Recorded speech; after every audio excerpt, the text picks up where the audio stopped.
Welcome guys, I'm Al. I'm Arash. And this is the Call to Whiskey. All hail Cal. Today we're talking about the Matsui The Peated.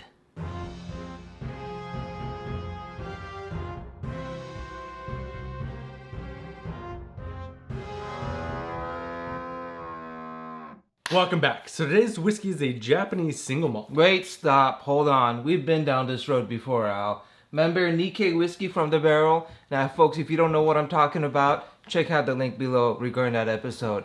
Al, is this whiskey really from Japan? Alright, so I think so. Alright, it is from the Kurayoshi Distillery, and historically they have not been truthful, right? Their 12-year-old is a blend of Scotch and Japanese whiskey, and they put Japanese whiskey on the bottle. That being said, this is a non-age statement whiskey. It doesn't say pure malt or just malt on the bottle. It does say single malt, and all the research out there is saying that this actually does come from their distillery. So I think it is.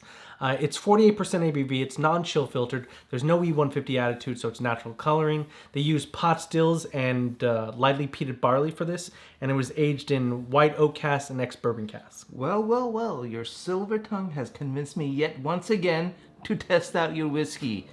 Let's take a pour.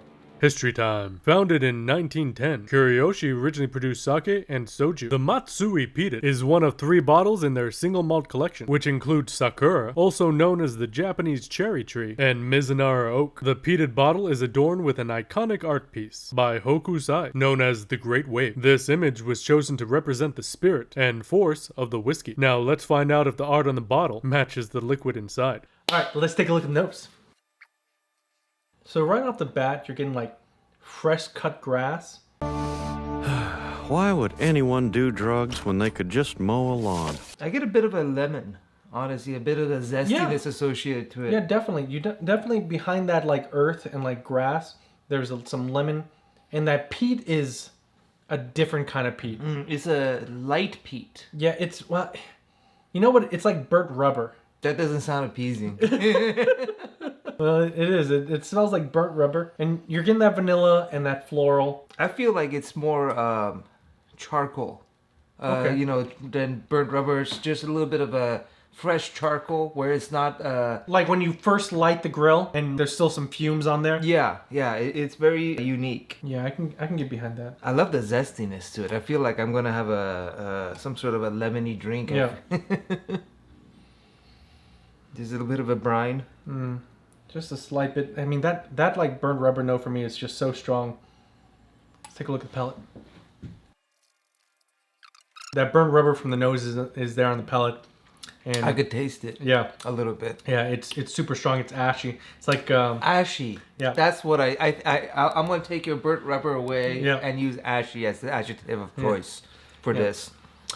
Yeah. Extremely ashy. That's what I couldn't identify earlier. It's like a cigar ashtray. It's a very spicy note associated to it, lingering in your mouth. Very spicy. Very lingering. Yeah, and you get like a hint of apples and like tar. This is an extremely ashy drink. I'm surprised. Yeah, I like it. It's unique. Yeah, very different. It's very different. It's not a Scottish peated whiskey at all. No, this is very different. You get like a hint of leather and jam. So try a little bit of water. Let's go for it. Go for it. I get a more meatier taste. Yeah. It's still ashy, but it's almost like a barbecue, like sweet barbecue mix on top of a grill. Yeah, very meaty. With ashy and meaty taste. Like something you could sink your teeth into. Yeah, a little more pepper and oh yeah, very peppery. It lingers still. The lingering of I guess the oils are broken up a little bit, so it doesn't linger as much in my mouth, the spiciness. But this is a very spicy, ashy whiskey. A little bit of water, you get a meaty whiskey. The question is, does it taste Japanese, right? It tastes... Well, it doesn't taste like Scotch or it's sourced or anything, but with Japanese whiskey, you'd expect more of a floral note. And I'm not getting the floral note that I usually get with most Japanese whiskey. I got it off the nose. Yeah. Initially, I thought it was lemony and zesty, but once you drink it, it doesn't exist whatsoever. I like it. It's a whiskey that's unique amongst Japanese whiskeys. That's true. It's ashy, so the peat stands out in a sense. They behind their name, it's bold. It's definitely different. I can't name another peated whiskey that I think tastes like this. In that regard, it's very unique. Let's take a look at ice. Well, it became a lot more like sugary and honey on ice. It's definitely less bitter than it was neat. I surprisingly like the one with the water instead. So I don't like it with ice. Not as much, considering how unique this whiskey is. Just like pure, like a mouthful of grass. This is a very interesting whiskey. So how much is this bad boy? It's 80 to 120 with the average being actually lower. It's actually, the average is $80. For a Japanese whiskey, that's not a bad price for an actual Japanese whiskey these days, right? So with the lack of production, if this is really Japanese whiskey, I'd say it's worth the price, but you have to be ready for a funky experience. It is different. Whatever you think you're expecting, it's not. It is definitely a weird type of peat. It's ash. Yeah. Very ashy. And it's not floral. At all. No, not really. Spicy. There's a slight level of floral on there, but it's hidden behind that huge, ash rubber note. Yeah, no, it destroys any semblance of it.